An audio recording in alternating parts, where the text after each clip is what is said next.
be, therefore, the white-bellied sea eagle. Now, white-bellied sea eagle are commonly found in near coastal areas of India, Australia, and also here in the Philippines.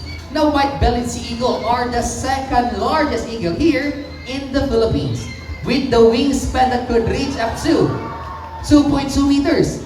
Or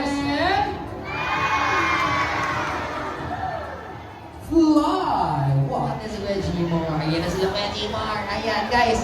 By the way, guys, makino. Once again, understanding our Palawan Bearcat with the scientific name of Arctictis bintoro, or locally known as the bintoro po. Now, guys, did you know that their tail can act as a fifth limb? Meaning it is prehensile in nature. The definition of prehensile is being able to grab. So they can grab sa mga objects na kasinggaling lang ng ating mga kamayas po. Ganyan na ganyan ang kalang mga tail. There you go. Once again, that's their prehensile tail in action. They are doing it to grab some fruits hanging from a branch. Palakpakan ba kayong mga lala? Eh sa mga bisita po natin na hindi pa naka-experience humawak ng ahas. Pwede nyo humawakan sila niyan.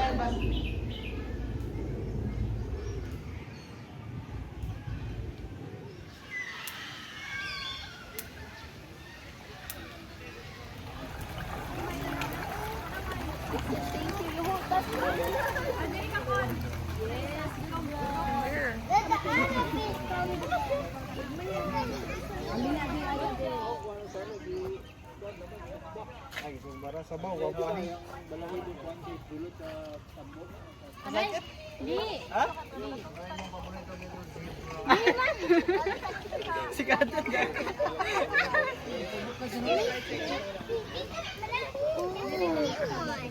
Take action. Hello, is the only one.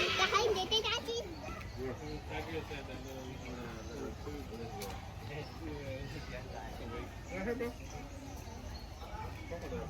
Paluto. Lan salami maninan kay kinahon karne. Karne ang kinahon.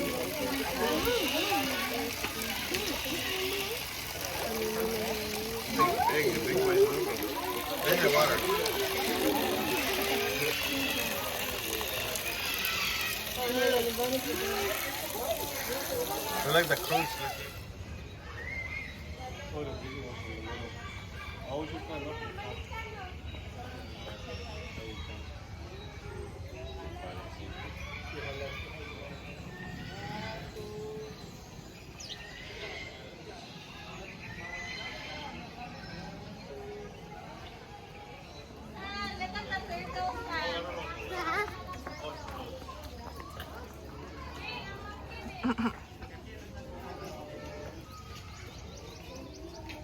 Mayra kayang kulungan para sa iyo.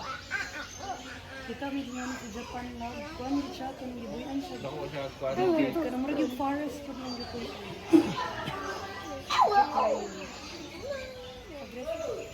Sino? Sino?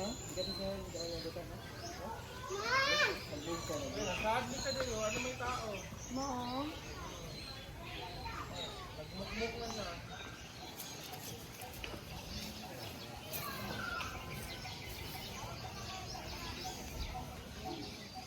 Hello.